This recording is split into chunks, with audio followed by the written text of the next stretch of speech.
Muy buenos días a todos. Hoy seguiré hablando del libro El diario del fin del mundo de Mario Mendoza.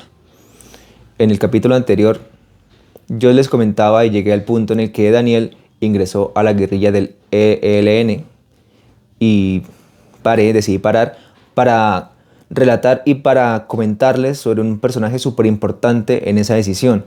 Ahora bien, ¿qué tuvo que ver la desaparición de la madre de Daniel con dicha decisión?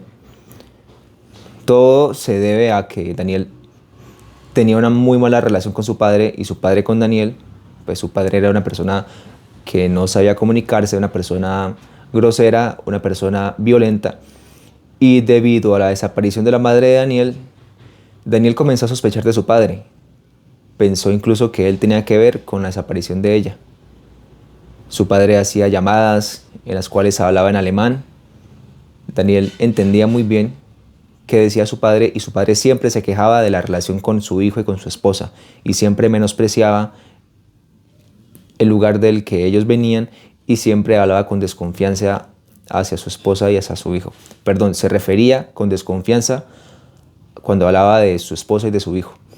Entonces bien, Daniel en un punto decidió vigilarlo y decidió perseguirlo a medianoche. El padre de Daniel salió en su carro a medianoche de una manera muy misteriosa y Daniel coge un taxi, le pidió al taxista que por favor lo persiguiera y el padre de Daniel llegó a un sector de Bogotá en el que habían jóvenes prostituyéndose a medianoche. En ese momento de la persecución, Daniel se dio cuenta y gracias al taxista quien le iba explicando esa vía nocturna, ya que Daniel vivía mucho en sus libros y en sus teorías, pero él nunca se había enfrentado a ver lo que pasaba en las noches de la ciudad. Gracias a ello, él se dio cuenta que su padre mantenía relaciones sexuales con un joven de al menos 16 o 15 años,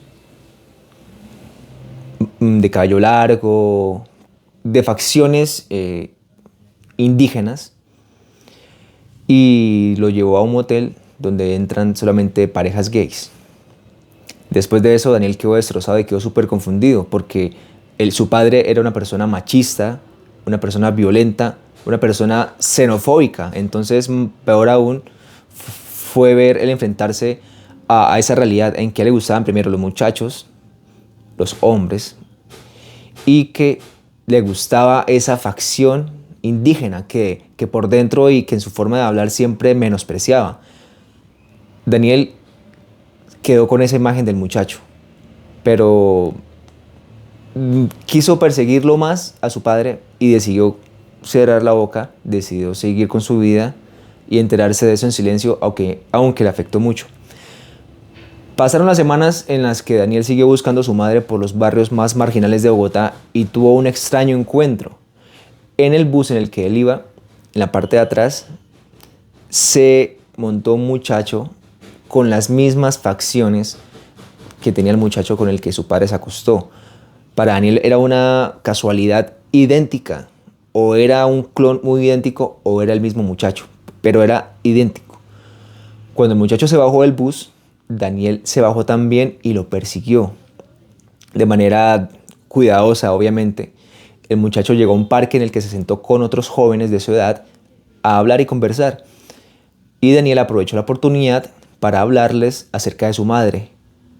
Se llevó una sorpresa gigante porque los muchachos fueron demasiado amables y demasiado respetuosos y comprensivos con la situación con la que estaba viviendo Daniel, a pesar de que los muchachos eran muchachos humildes y mucho más jóvenes que él.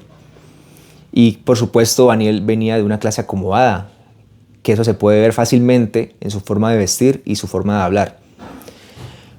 Daniel, por una u otra razón, pidió el número de Cristóbal, que era el joven con el que mantenía relaciones sexuales su padre, en forma de comunicación relacionada a que si de pronto sabía algo de su madre que lo llamara, o que Daniel llamaría a Cristóbal en cierta situación que lo necesitara para dar rastreo o para saber qué sucede en el barrio, si en el barrio alguien sabe sobre el paradero de su madre.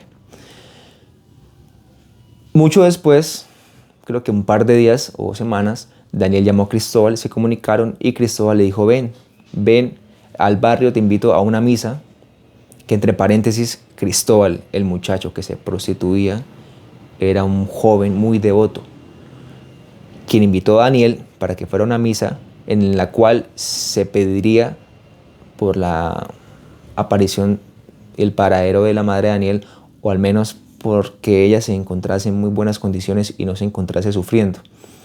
Daniel decidió aceptar la invitación y Daniel llegó a ese barrio, conoció al padre y conoció a toda la comunidad. Y ahí supo un poco más de la vida de Cristóbal. Cristóbal era un joven de 15 años que se hacía cargo de su hermano pequeño y un primo de 14 años, el cual era agredido fuertemente en la zona rural en la que él vivía. Entonces en la ciudad Daniel era casi que el padre de 2 niños. ¿Y cuál era el medio de sacar el dinero? Pues la prostitución. Obviamente Cristóbal no decía que él se prostituía. Cuando Daniel le preguntaba, y bueno, ¿y tú cómo haces para llevar a cabo esa responsabilidad? Cristóbal simplemente decía, hago algunos trabajos esporádicos y casuales, nada más. Por muchas razones y por cosas de la vida, Daniel tuvo mucha afinidad con el cura y con Cristóbal, ya que le mostraron una parte marginal, una parte cruda que él desconocía, y digo, gracias o debido a la desaparición de su madre, él pudo ser un poco más sensible ante la situación que vivían las otras personas. Además, el padre tenía una forma de abordar el cristianismo muy diferente.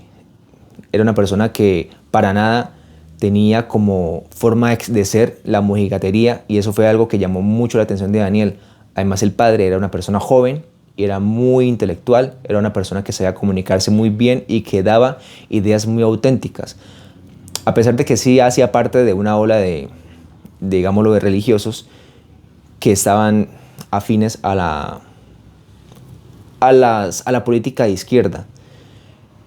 Por muchas razones se fue integrando más a la iglesia, a esa comunidad de cristianos combativos, hasta el punto de que él decidió alzarse en armas.